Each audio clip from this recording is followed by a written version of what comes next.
Composer est-il le fruit du génie ou de la connaissance? Salut, bienvenue dans cette vidéo. Aujourd'hui, on va faire une petite FAQ, foire aux questions, assez rapide. C'est parti. Alors, première question de Jean qui m'écrit « L'éternelle question lorsqu'il me prend l'idée saugrenue de vouloir composer un morceau, la mélodie puis les paroles, ou l'inverse? Quelle que soit la méthode choisie, je galère tout autant. » Alors, ouais, c'est l'éternelle question, effectivement, Jean. Il n'y a pas d'obligation. La manière dont tu poses la question, c'est est-ce que toi, dans ton cas, il faudrait mieux que tu mettes les paroles ou la mélodie d'abord? Alors, c'est vraiment propre à chaque artiste. Il n'y a pas d'obligation. En revanche, il y a des recettes. Tout dépend de ce qui te vient en premier.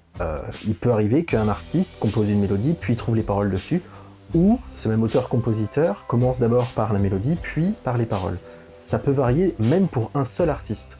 Il n'y a pas d'obligation, et ce sont deux méthodes qui sont différentes, et qui apportent des résultats différents. Alors, mettre la mélodie avant les paroles, tu vas mettre l'accent non pas sur le texte, mais sur la ligne mélodique. Parce que tu as commencé par ça. Du coup, ton texte va s'adapter à ça. La vraie question, c'est « je ne sais pas par où commencer » et ma réponse, au final, que ce soit pour la mélodie ou pour le texte, peu importe, ce par quoi tu dois commencer, c'est l'élément clé, l'élément le plus important, l'élément qui va être mis en avant tout au long de ta composition. Pour les musiques pop, en général, c'est le texte. Pour les musiques rock, c'est plutôt la mélodie. Pour le blues aussi, ça va être plutôt la mélodie. Même s'il y a évidemment des contre-exemples dans chacun des genres dont j'ai parlé. Je pense pas qu'il y ait une méthode meilleure que l'autre. En revanche, ce que je te recommande, c'est peu importe par où tu commences, commence. Fais-le, démarre. Je pense que c'est vraiment le plus important. Dans ton cas personnellement, peut-être que tu devrais plutôt commencer par ce qui est plus facile pour toi. Et peut-être que ça pourra te donner l'inspiration pour l'autre élément. Une question de Jaco, 69 ans, chanteur et guitariste. Quand as-tu commencé à lire la musique et à quel âge? Alors moi, j'ai commencé la musique à l'âge de 14 ans, quand j'étais au lycée. Et en fait, mon tout premier contact avec les instruments, c'était en fait de shipper la guitare classique de ma sœur, qui elle-même prenait des cours. J'étais curieux et j'ai shippé sa guitare et ça m'a plu. Parce que déjà à l'époque, j'étais gosse et j'aimais bien le rock, le métal, je perçais là-dedans. Et en fait, j'ai très bêtement cassé cette guitare. Je me suis assis dessus. je me suis retrouvé avec la guitare, le manche dans une main, le corps dans l'autre, avec les cordes qui pendaient complètement pétées.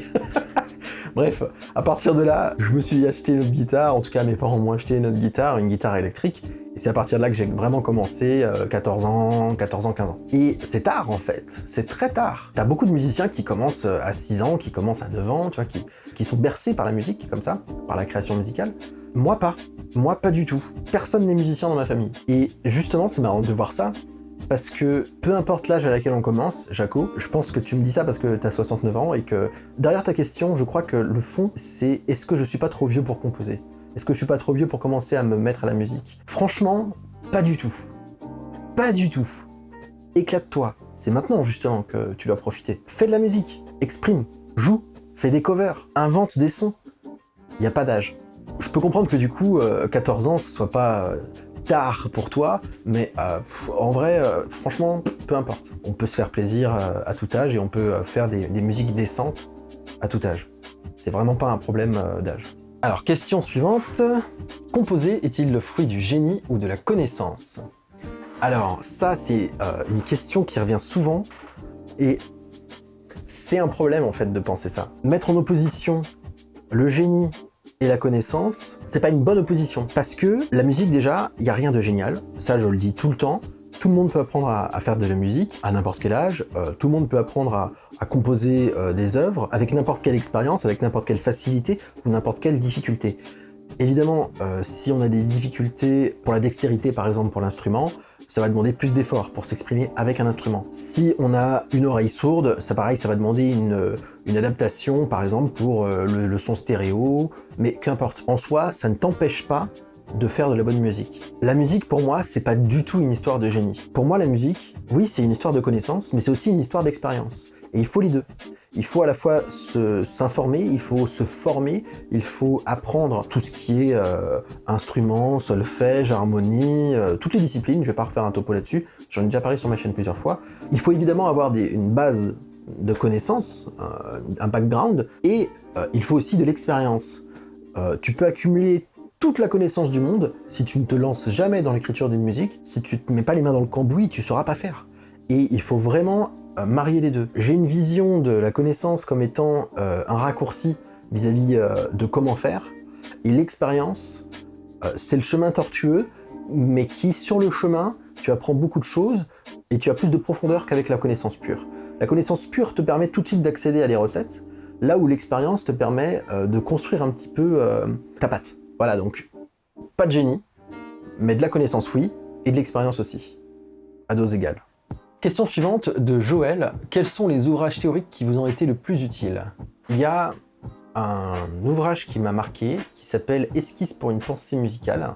Alors c'est celui-là, « Esquisse pour une pensée musicale » de Jean-Marc Chauvel, un excellent bouquin qui parle de la création musicale, qui parle de comment s'articule une musique, qui parle voilà, c'est vraiment un essai extraordinaire sur la manière dont peut être pensée la musique, pas penser philosophiquement, mais penser perceptuellement. Quels sont les processus cognitifs en œuvre quand on écoute une musique, entre autres, parce que franchement ce bouquin il est ultra riche, je vous le recommande vraiment, Esquisse pour une pensée musicale. Il m'a changé la vision de la narration, de la structuration. J'en ai déjà parlé, ce bouquin, Creativity de Mihaly Csikszentmihalyi, excellent, excellent, sur la psychologie de la découverte, sur la psychologie de l'invention, dans quel état d'esprit il faut se mettre pour développer sa créativité. Excellent bouquin. Autre bouquin que j'ai adoré parce que je l'ouvre un petit peu comme je pourrais ouvrir une page Wikipédia, quoi, dès que j'en ai besoin, c'est le guide de la théorie de la musique de Claude Abromont. Ça c'est une bible, c'est un livre que je sors dès que j'ai une question justement sur mes connaissances, si j'ai un truc que je souhaite approfondir ou savoir un peu plus, il y a sûrement au moins un paragraphe dedans sur le truc que tu cherches. Excellent, ce bouquin il est vraiment génial. Et enfin, quatrième bouquin que j'ai à peine commencé là, et que je trouve déjà pas mal du tout, c'est L'harmonie de Jean-Louis Fabre. C'est un cours d'harmonie en fait, tout simplement, un cours d'harmonie classique qui va te prendre en main et qui va te donner toutes les bases fondamentales pour écrire de la musique classique en fait. C'est vraiment l'écriture classique. Il est vraiment excellent. Je l'ai feuilleté pour le moment, je l'ai pas terminé, mais de ce que j'en ai pu lire pour le moment, un petit régal. Prochaine question. Rhum ou whisky? Rhum.